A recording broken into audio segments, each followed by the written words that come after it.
Hello friends, मैं राम कुमार आपके अपने YouTube channel Ram competition classes पर आपका स्वागत करता हूं। आज हम स्टार्ट करने वाले हैं। आज हम एक बहुत ही महत्वपूर्ण टॉपिक्स को लेकर आए हैं जिससे अधिकतर स्टूडेंट्स को प्रॉब्लम होती है, जिसे पढ़ने में अधिकतर बच्चों को समस्या होती है। तो आज हम ऐसे टॉपिक्स पर बात करेंगे जिससे प्रश्न भी पूछे जाते हैं, परीक्षाओं में काफी अच्छे प्रश्न भी पूछे जाते हैं। तो आज हम इसके बारे में चर्चा करेंगे और आज हम आधुनिक भारत से संबंधित ये टॉपिक पढ़ेंगे। और इस टॉपिक का नाम है गवर्नर, गवर्नर जनरल और वायसराय। गवर्नर गवर्नर क्या होता था? गवर्नर जो पद था वो कब से कब तक चला? बात करें सेकंड वाले की, गवर्नर जनरल। गवर्नर जनरल जो पद था कब से कब तक रहा, और वायसराय जो पद है वो कब से कब तक रहा। आज हम इस बारे में चर्चा करेंगे कि कौन व्यक्ति सबसे पहले गवर्नर बना, कौन सबसे पहले गवर्नर जनरल बना, अंतिम कौन था, और लास्ट 1950 तक कौन रहे। आज हम इसके बारे में चर्चा करेंगे और देखेंगे, पढ़ेंगे। तो सबसे पहले आपके लिए एक बात बताई जाए कि आप सबको पता है कि 1600 ईस्वी में क्या हुआ था। 1600 ईस्वी में ब्रिटिश ईस्ट इंडिया कंपनी की नींव रखी गई। ब्रिटिश ईस्ट इंडिया कंपनी की क्या रखी गई? ब्रिटिश ईस्ट इंडिया कंपनी की क्या रख दी गई? नींव रखी गई। मतलब इसकी क्या हो गई? स्थापना हो गई भारत के अंदर। इसके चलते साथ के साथ में सन 1757 में एक बहुत बड़ी घटना घटी जिसे बोलते हैं प्लासी का युद्ध। जिसे क्या बोलते हैं हम? प्लासी का युद्ध। प्लासी का युद्ध 1757 ईस्वी को हुआ था। कब हुआ? 1757 ईस्वी को हुआ। क्या हुआ? प्लासी का युद्ध। 1757 ईस्वी में क्या होता है? प्लासी का युद्ध होता है। प्लासी का युद्ध। और जो प्लासी का युद्ध था ये किसके विरुद्ध लड़ा गया था? पता क्या तुम्हें? तो ये जो युद्ध था वो किसके विरुद्ध लड़ा गया था? सिराजुद्दौला और रॉबर्ट क्लाइव के बीच। सिराजुद्दौला और रॉबर्ट क्लाइव के बीच। किसके बीच? Sirajuddaulah VS Robert Clive. VS Robert Clive. Robert Clive के हाथों में क्या कर रखा था? ब्रिटिश ईस्ट इंडिया कंपनी ने अपनी एक तरह से सारी शक्ति इसे दे रखी थी। इस युद्ध के समय में जो सेनापति था इस समय ये था, रॉबर्ट क्लाइव। अब रॉबर्ट क्लाइव के बारे में बात करें, रॉबर्ट क्लाइव कौन था?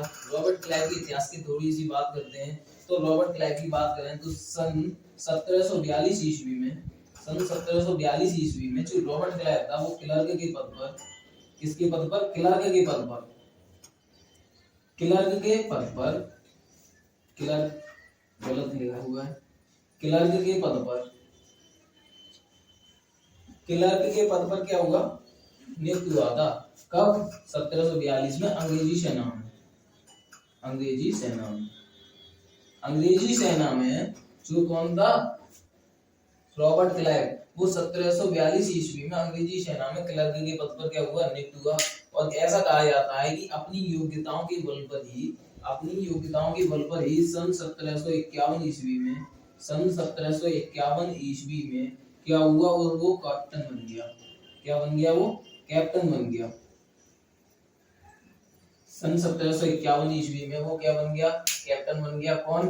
ये रॉबर्ट क्लाइव के बारे में बात हो रही है। ये जो बात है, रॉबर्ट क्लाइव सन 1742 ईस्वी में अंग्रेजी सेना में एक क्लर्क का जो पद होता है उस पर नियुक्त हुआ था। सन 1751 ईस्वी में अपनी योग्यताओं के बल पर वो क्या बन गया? कैप्टन बन गया। अब क्या होता है, जब प्लासी का युद्ध होगा और प्लासी के युद्ध में सिराजुद्दौला को परास्त करके रॉबर्ट क्लाइव जब जीत जाता है तो सही प्रकार से, अच्छे ढंग से क्या हो जाती है? ब्रिटिश ईस्ट इंडिया कंपनी की भारत में स्थापना हो जाती है। ब्रिटिश ईस्ट इंडिया कंपनी की नींव पड़ जाती है। तो रॉबर्ट क्लाइव के बारे में बात करें तब इसे सन 1757 ईस्वी में, जो कि सन 1757 ईस्वी में ही प्लासी का युद्ध हुआ है, और 1757 ईस्वी में ही इसे बंगाल का गवर्नर बना दिया जाता है। बंगाल का गवर्नर बना दिया जाता है। बंगाल का गवर्नर जनरल। जैसा कि आप देख रहे हो 1757 ईस्वी में बंगाल का गवर्नर जनरल कौन बनता है? रॉबर्ट क्लाइव बन जाता है। रॉबर्ट क्लाइव ने किया हुआ, रॉबर्ट क्लाइव ने बहुत सारे काम किए ब्रिटिश ईस्ट इंडिया कंपनी के हित में, इसलिए इसे आलमगीर एक व्यक्ति है, आलमगीर। आलमगीर ने उमरा की उपाधि दी है इन्हें, उमरा की उपाधि, उमरा की उपाधि दी। उमरा की उपाधि किसे दी गई है? जो उमरा है। अब पूछा जा सकता है कि उमरा की उपाधि किसने दी? तो आलमगीर ने दी। किसे दी? तो क्लाइव को दी। रॉबर्ट क्लाइव जो था उसको दी गई थी। रॉबर्ट क्लाइव को क्या दी गई?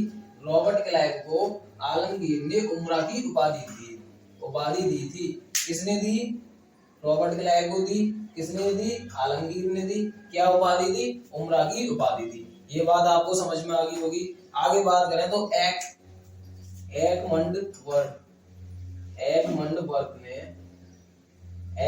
वर्क ने इन्हें बड़ी बड़ी नींव रखने वाला कहा है, रखने वाला कहा। रॉबर्ट क्लाइव को ही एडमंड वर्क ने क्या कहा है? बड़ी बड़ी नींव रखने वाला। क्योंकि इसने क्या किया है? एक तरह से देखें तो सबसे पहली बार जो ब्रिटिश के विरुद्ध युद्ध हुआ, ब्रिटिशों के विरुद्ध युद्ध हुआ, वही 1757 ईस्वी में इसने क्या किया? जीत लिया। इसलिए इसे इनने क्या किया? रियली असली मायने में ब्रिटिश ईस्ट इंडिया कंपनी की स्थापना कर दी। इसलिए इसे बड़ी बड़ी नींव रखने वाले का श्रेय भी दिया जाता है। अंग्रेजी सत्ता को, इसको अंग्रेजी सत्ता को, अंग्रेजी सत्ता को भारत में स्थापित करने का श्रेय, भारत में स्थापित करने का श्रेय, भारत में स्थापित करने का श्रेय किसे दिया जाता है? भारत में अंग्रेजी सत्ता का क्या स्थापित करने का श्रेय किसे दिया जाता है? तो रॉबर्ट क्लाइव को ही दिया जाता है। रॉबर्ट क्लाइव ने क्या किया कि सबसे पहले, जैसा कि मैंने बताया कि मैं अभी 1757 में युद्ध के बाद में रियली में असली मायने में क्या होगी? अंग्रेजी सत्ता की स्थापना होगी। आगे बात करें तो 1759 ईस्वी में इन्होंने एक युद्ध लड़ा जिसे बेदरा के युद्ध के नाम से जाना जाता है। किस युद्ध के नाम से जाना जाता है? बेदरा का युद्ध। बेदरा का युद्ध, बेदरा का युद्ध कब लड़ा गया? तो 1759 ईस्वी में लड़ा गया। किस किस के बीच लड़ा गया? तो Robert Clive VS Dutch, Robert Clive और डच के बीच में ये युद्ध लड़ा गया जिसे हम बेदरा का युद्ध कहते हैं। तो क्वेश्चन पूछा जाएगा बेदरा का युद्ध किस अंग्रेजी या किस ब्रिटिश गवर्नर के समय में हुआ? तो किसके समय में हुआ? रॉबर्ट क्लाइव के समय में हुआ। कब हुआ? तो 1759 ईस्वी में हुआ। और इस युद्ध में भी रॉबर्ट क्लाइव क्या कर जाता है? जीते आता है, जिससे अंग्रेजी सत्ता को बहुत ठेस पहुंचती है और अंग्रेजी सत्ता के बाहर से पैर उड़ने लगते हैं। अब आगे बात करें तो सन 1760 ईस्वी में, सन 1760 ईस्वी में ये इंग्लैंड वापस चले गए, ये इंग्लैंड वापस चले गए।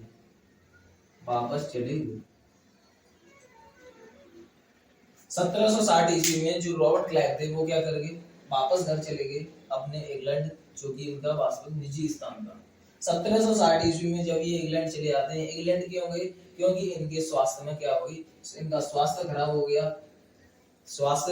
गया, जिसके कारण 1760 ईस्वी में ये इंग्लैंड वापस चले गए।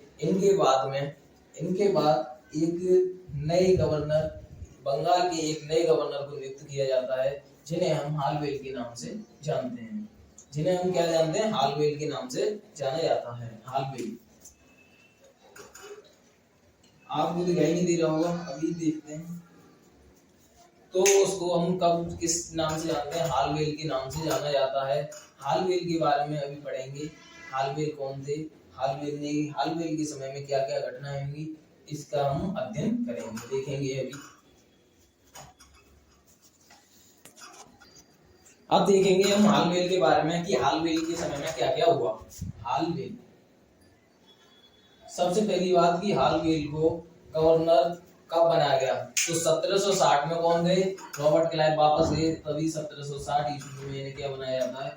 बंगाल का गवर्नर बनाया जाता है। बंगाल का गवर्नर 1760 ईस्वी में किसे बनाया गया? तो हालवेल को बनाया गया। अब क्या होता है इनके समय में, जैसा कि तुम साइंस में एक घटना पढ़ी होगी तुमने, ब्लैक होल की घटना। तो ब्लैक होल की जो घटना थी, ब्लैक होल की घटना का वर्णन किसने किया? इन्होंने किया। का वर्णन किया इन्होंने। क्या किया? 1760 ईस्वी में जब ये क्या बने, गवर्नर बने बंगाल के, तब इन्होंने ब्लैक होल की घटना का क्या किया?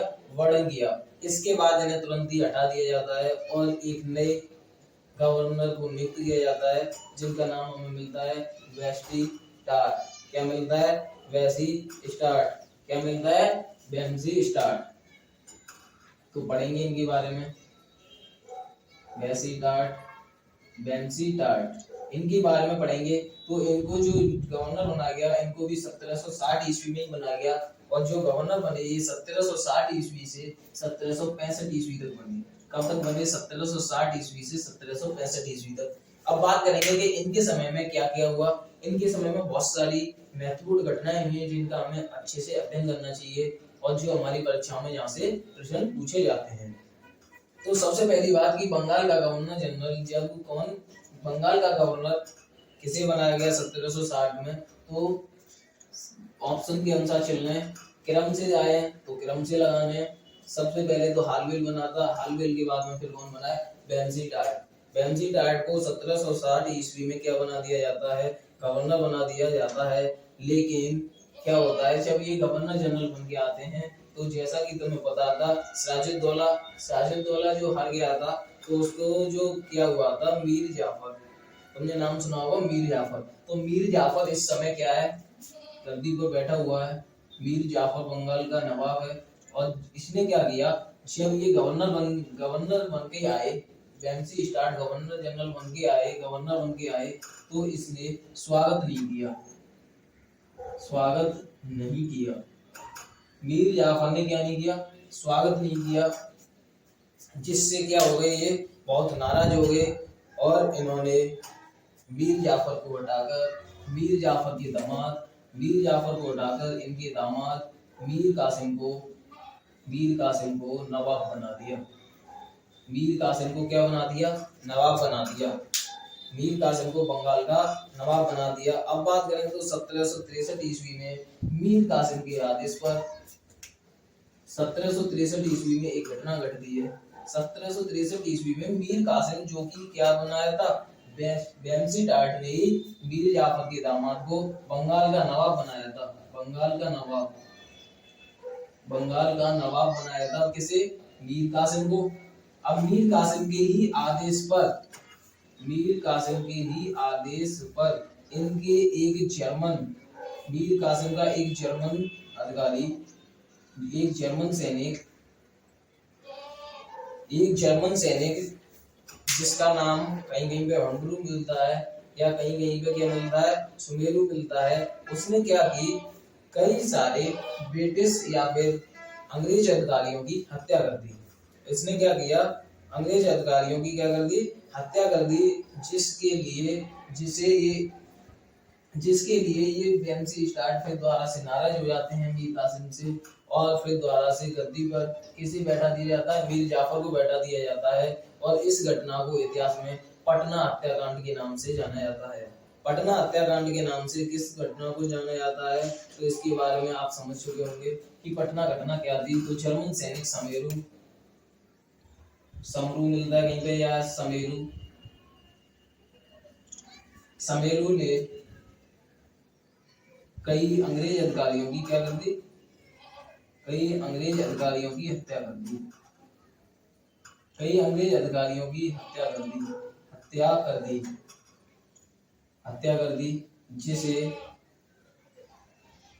जिसे इतिहास में पटना हत्याकांड के नाम से जाना जाता है। पटना हत्याकांड के नाम से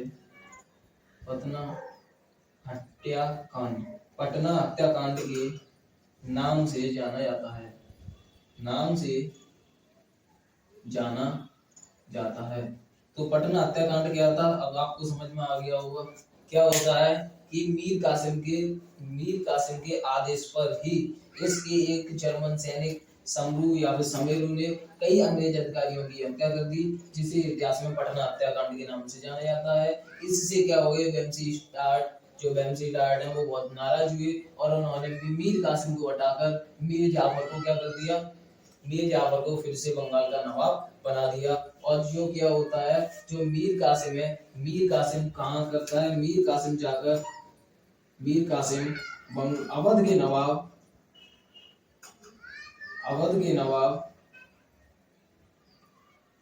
शुजा-उद-दौला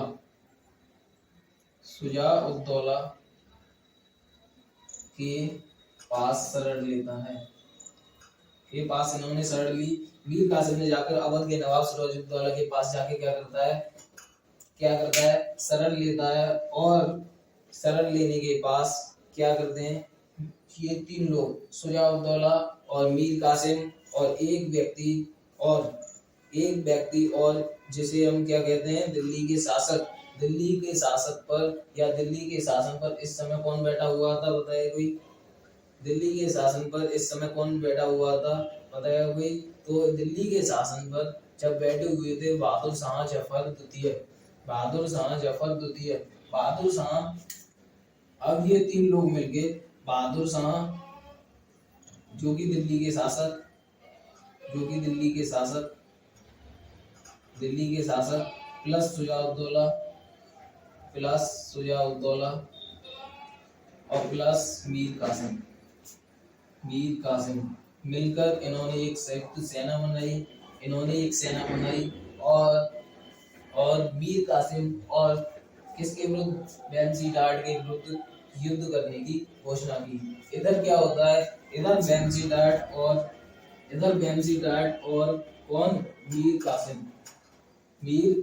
मीर जाफर। कासिम तो उधर चला गया तो मीर जाफर, इन दोनों ने मिलकर इधर अपनी एक संयुक्त सेना बनाई।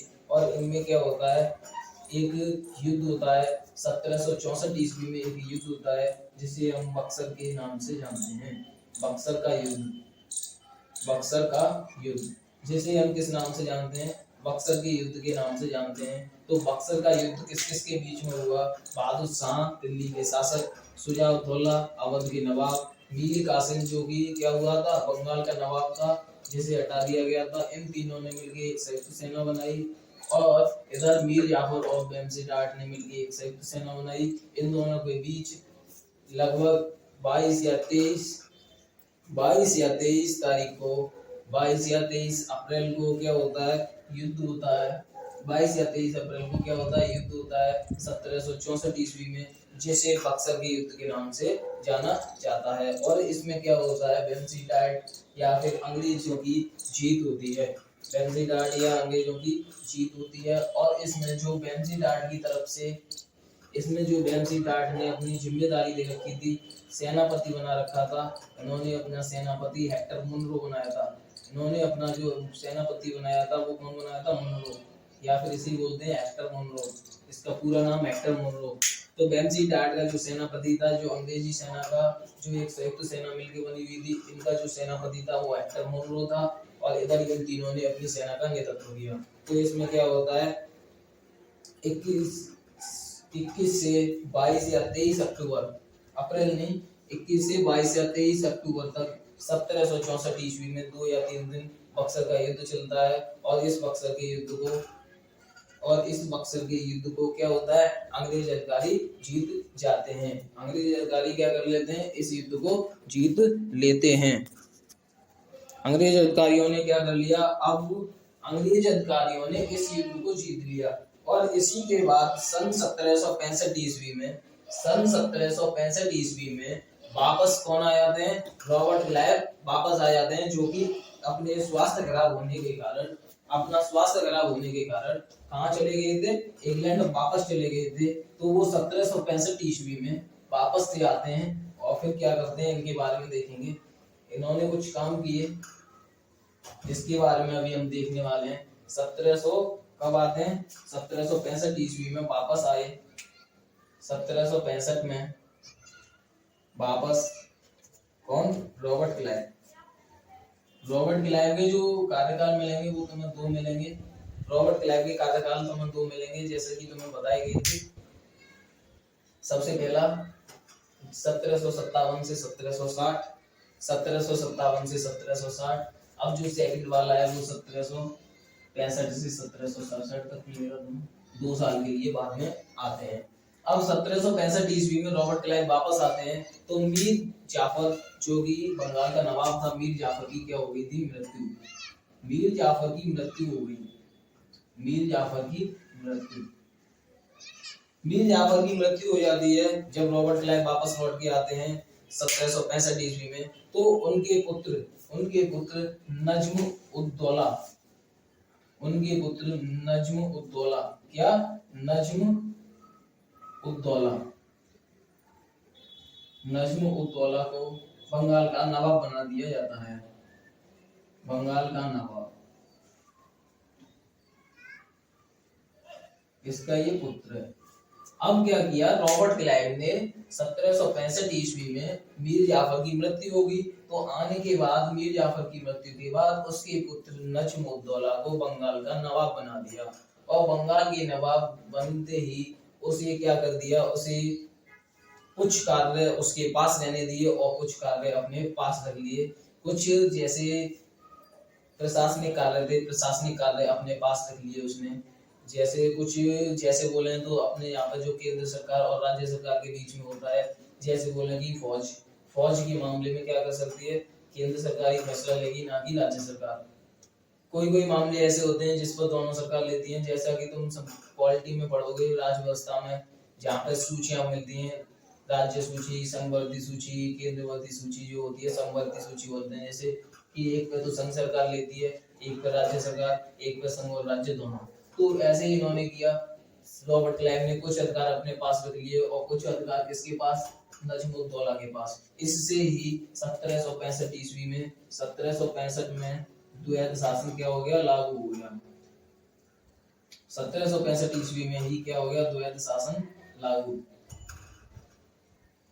द्वैध शासन लागू कब हुआ, तो 1765 ईस्वी में द्वैध शासन क्या हो गया, लागू हो गया। और सबसे पहले जो ये लागू हुआ, वो कहाँ पर हुआ, तो बंगाल में हुआ। सबसे पहले ये कहाँ पर हुआ, तो बंगाल। जैसा कि तुम्हें बताया कि बंगाल की नवाब था, तो बंगाल के नवाब की शक्तियां सबसे पहले इन्होंने अपने पास रखी। तो सबसे पहले ये कहाँ पर लागू हो गया, बंगाल में लागू हो गया। अब क्या होता है, अब इन्होंने 1765 में ही 12 अगस्त 1765 में, अब ये तो इसके हाथ में आ ही गया। अब क्या हो गया, बंगाल तो इसके पास आ ही गया, बंगाल की सारी शक्तियां इसके पास ही हैं। अब इसने क्या करता है, ये 12 अगस्त 1765 ईस्वी को दिल्ली का शासक इस समय कौन था, जल्दी बताएंगे आप। जैसा कि तुम्हें बताया था, तो इस समय दिल्ली के शासक कौन थे, जल्दी बताओ। तो शाह आलम द्वितीय। कौन थे, शाह आलम द्वितीय। शाह आलम द्वितीय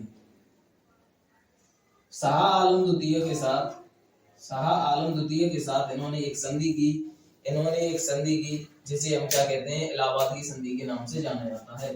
किस किस के बीच में हुई, तो Robert Clive vs Shah Alam द्वितीय। इसे ही हम इतिहास में क्या कहते हैं, इलाहाबाद की संधि के नाम से जाना जाता है।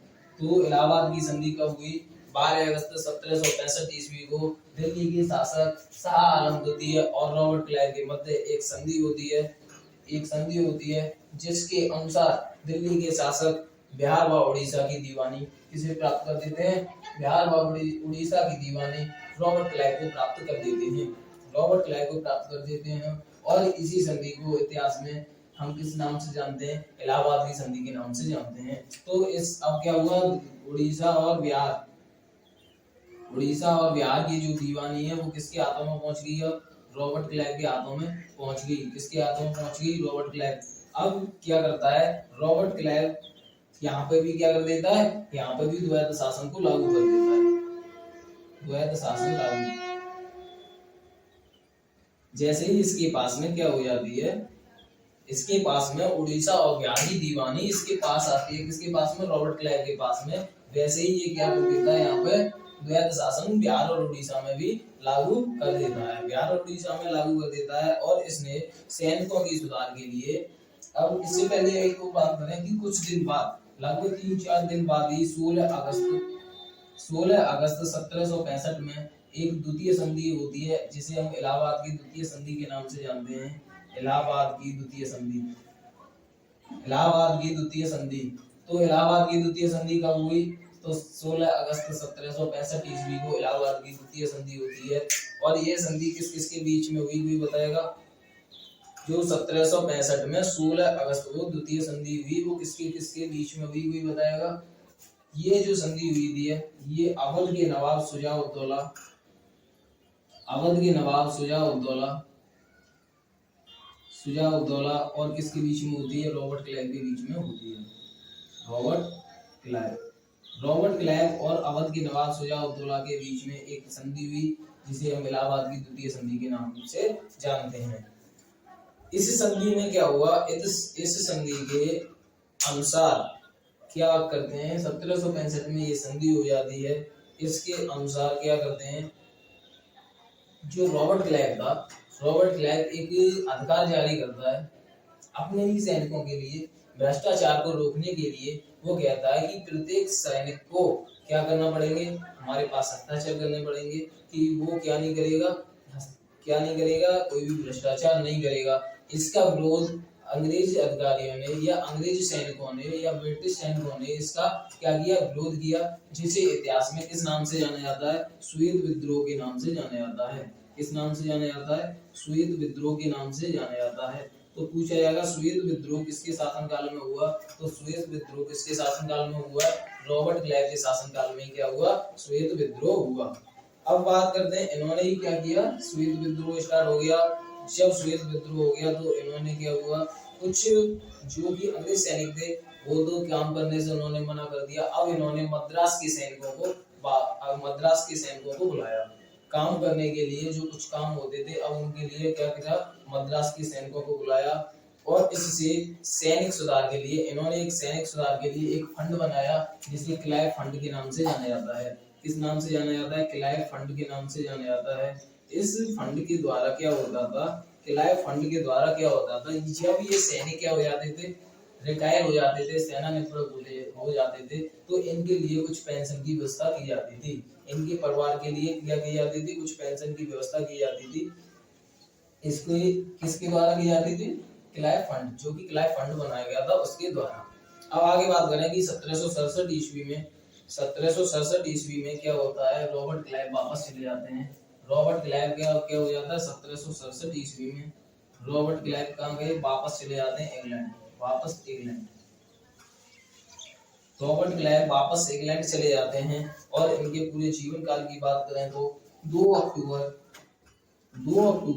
1774 ईस्वी को ये आत्महत्या कर लेते हैं।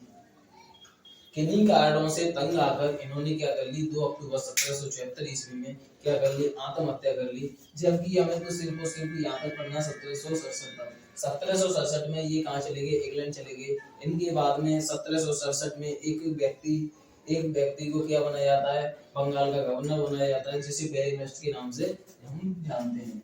जिसे किसके नाम से जानते हैं? बैरी लस्ट।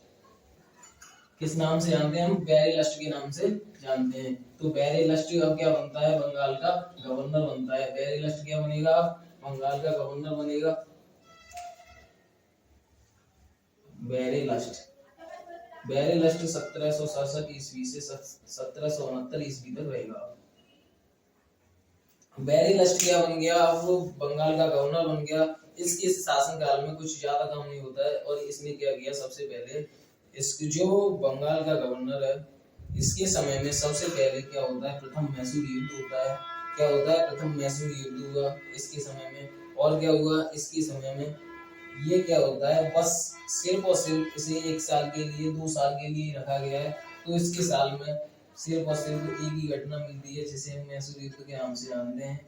मैसूर युद्ध को भी प्रथम मैसूर युद्ध किसके शासनकाल में हुआ? तो बैरी लस्ट के शासनकाल में हुआ। और 1769 ईस्वी में वापस चला गया। ये 1769 में ये क्या चले आता है? वापस चला जाता है। इसके बाद 1769 ईस्वी में एक दूसरे व्यक्ति को क्या बनाया जाता है, बंगाल का गवर्नर बनाया जाता है, जिसे हम कार्टियर के नाम से जानते हैं। जिसे हम किस नाम से जानते हैं, कार्टियर। अब 1769 में किसे बना दिया गया, 1769 में कार्टियर को बना दिया गया। अब जो कार्टियर है, कार्टियर ने क्या किया, कार्टियर के समय में ही सन 1772 कार्टियर बनाया। कार्टियर कब तक रहता है, सन 1772 ईस्वी तक रहता है, सन 1772 ईस्वी तक रहता है। तो क्या हुआ, सन 1770 ईस्वी में एक भीषण अकाल पड़ता है। सन 1770 ईस्वी में एक भीषण क्या पड़ता है, अकाल पड़ता है, भीषण अकाल, जिसे देखते हुए ये शासन व्यवस्था को ढंग से नहीं चला पाता है। और 1772 ईस्वी में एक नए बंगाल का गवर्नर बनाया जाता है, जिसे हम इतिहास में किस नाम से पढ़ते हैं, वॉरेन हेस्टिंग्स के नाम से पढ़ते हैं, वॉरेन हेस्टिंग्स के नाम से पढ़ते हैं, वॉरेन हेस्टिंग्स के नाम से पढ़ते हैं, जिसे हम इतिहास में, उसे कब बनाया गया, तो 1772 से 1773 तक बंगाल का गवर्नर बनाया जाता है। क्या बनाया जाता है, बंगाल का गवर्नर बनाया जाता है, बंगाल का गवर्नर 1 साल के लिए बंगाल का गवर्नर रहता है। आगे देखते हैं इसी क्रम में कि वॉरेन हेस्टिंग्स ने क्या क्या काम किए, इसके बारे में हम देखेंगे। तो हम देखते हैं कि वॉरेन हेस्टिंग्स क्या था, बंगाल का अंतिम गवर्नर। बंगाल का क्या था, ये अंतिम गवर्नर। बंगाल का अंतिम गवर्नर कौन था, वॉरेन हेस्टिंग्स। बंगाल का अंतिम गवर्नर वॉरेन हेस्टिंग्स। इसने क्या किया, द्वैध शासन इसने क्या कर दिया, खत्म। द्वैध शासन को क्या कर दिया इन्होंने, द्वैध शासन को समाप्त कर दिया। तो द्वैध शासन को किसने समाप्त किया, वॉरेन हेस्टिंग्स ने समाप्त किया। कब किया है, 72 और 73 ईस्वी में। सन 1772-73 ईस्वी में इसने क्या कर दिया, द्वैध शासन को समाप्त कर दिया। और 1773 के रेगुलेटिंग एक्ट द्वारा क्या कर दिया, जो गवर्नर पद था, गवर्नर पद को गवर्नर जनरल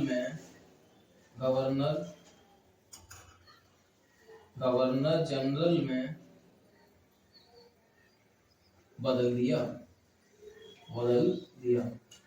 जो क्या था, गवर्नर का पद था, जो बंगाल का गवर्नर था, अब उसे क्या बना दिया, 1773 के रेगुलेटिंग एक्ट द्वारा क्या कर दिया गया, बंगाल के गवर्नर को बंगाल का गवर्नर जनरल बना दिया गया। आज हम यहाँ तक ही चर्चा करते हैं, कल हम पढ़ेंगे बंगाल के गवर्नर जनरल्स के बारे में। बंगाल के गवर्नर जनरल कौन कौन बने, इसके बारे में चर्चा करेंगे। अगर आपको ये हमारी क्लास अच्छी लगी हो तो इसे अधिक से अधिक शेयर करें, अधिक से अधिक लाइक करें और अधिक से अधिक सब्सक्राइब करें। अगर आप हमारे YouTube चैनल पर पहली बार आए हो तो हमारे चैनल को सब्सक्राइब करो और प्रत्येक क्लास को देखते रहो, जिससे कि आप किसी भी परीक्षाओं में क्या करें, उत्तीर्ण कर सकें, किसी भी परीक्षा को क्वालिफाई कर सकें। ये नहीं कि आपको यहाँ पर आगे पढ़ना नहीं है, ये नहीं है कि पढ़ना ही है, पढ़ने के साथ में आपको सिलेक्शन भी लेना है। पढ़ते तो सब लोग हैं, आपको कुछ हटके पढ़ना है, सबसे हटके पढ़ना है, ठीक है। जय हिंद साथियों। अब मैं आपसे एक ही बात कहना चाहूंगा, अगर आपको क्लास अच्छी लगी हो तो अधिक से अधिक सब्सक्राइब करें और अधिक से अधिक वीडियो को शेयर करें। जय हिंद, धन्यवाद।